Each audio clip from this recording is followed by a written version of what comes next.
Welcome to This Explainer. You know, when we hear the name Sun Tzu, we usually picture a legendary military general from China's Warring States period, right?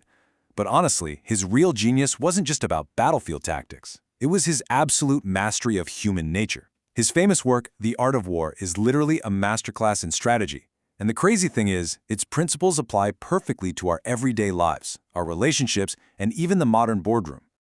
Okay, let's dive into this. Instead of dragging you through some tedious 21-part list, we've gone ahead and synthesized his vast wisdom into a highly digestible 4-part playbook. We are going to cover master your internal game, the weapon of perception, the physics of action, and wrap it up with true leadership and grace. All right, listen to this. The supreme art of war is to subdue the enemy without fighting. Just take a second to really let that sink in. True mastery doesn't actually mean crushing your opponent in some chaotic head-on collision. No way. It lies in outmaneuvering them, managing your environment, and, ideally, avoiding unnecessary conflict altogether. So what does that ancient concept actually look like for us today? Well, subduing is all about using elegant solutions, persuasion, careful strategy, and just a deep understanding of people to triumph. And the beauty is, you do this while sparing your own energy, your resources, and your valuable relationships. I mean, think about it. How often does yelling in a meeting or firing off an angry email actually help? It usually just creates a whole mess of new problems, right? Well-crafted strategy succeeds precisely where brute force totally fails.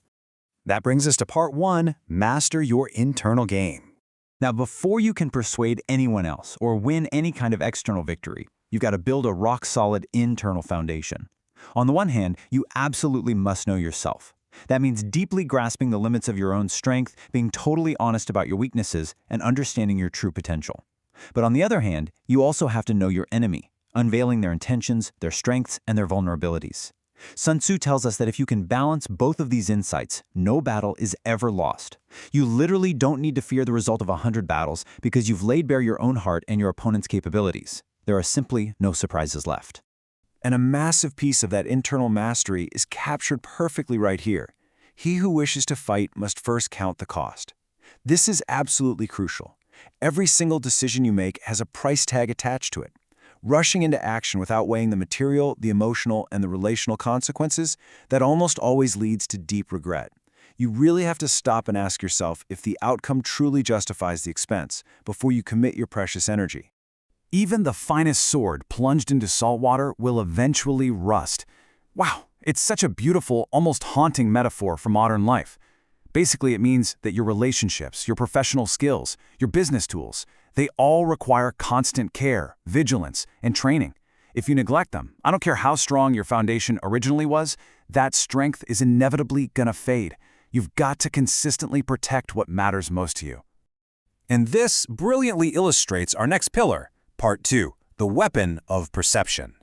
So there's this classic paradox in strategy. When you're strong, you must appear weak. And when you're weak, you must appear strong. I know, it sounds super counterintuitive, but manipulating perception is just an incredibly powerful tool.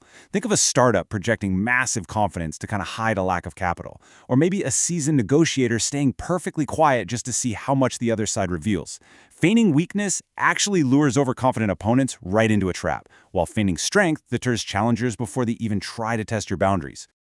Okay, so how do we actually pull this off? Well, here are Sun Tzu's rules of misdirection. First up, present things differently than they actually appear. Second, engage people with what they expect. Why? Because this settles them into predictable, comfortable patterns. And third, confuse the enemies so they cannot fathom your real intent. By actively managing expectations and using a bit of mystery, you essentially force your opponents into a reactive state. And the second they are just reacting to you, boom, you have total control over the situation.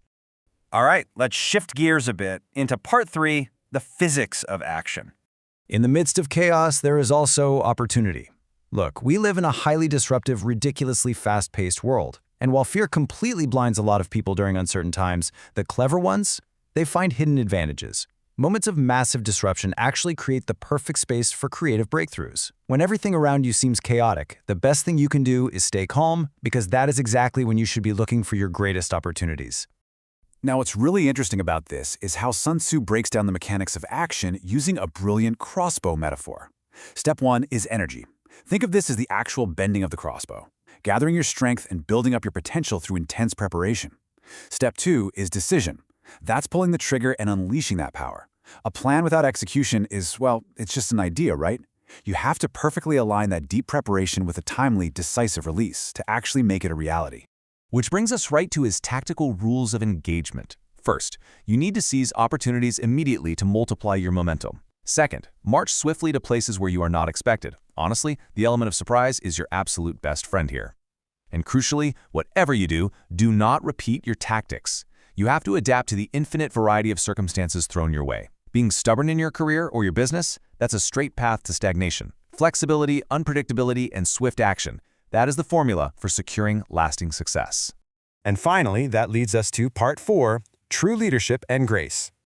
It all starts with this simple, unshakable truth. A leader leads by example, not by force. True leadership doesn't come from coercion or, just being the loudest person in the room. It inspires through your integrity, your commitment, and your vision. People naturally align with those who embody the qualities they admire. You really have to lead from the front and let your deeds speak much louder than your words. And a big part of being that strong leader is knowing how to command your environment. Listen to this.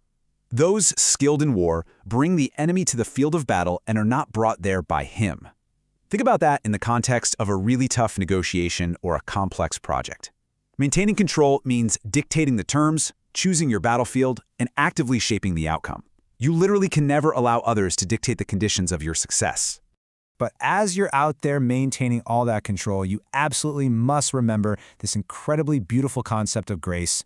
Build your opponent a golden bridge to retreat across. Even in your biggest victories, you should always allow your adversaries a dignified exit. Forcing someone into a corner, that only creates desperate, completely unnecessary enemies and prolongs the conflict. Look, if you win an argument in a meeting, don't gloat about it. Show some compassion and offer them a way to save face. It actually solidifies your position much, much more effectively than total destruction ever could.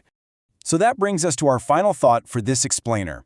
I really want to challenge you to apply this ancient wisdom right now, today. Ask yourself, what battle will you choose not to fight today?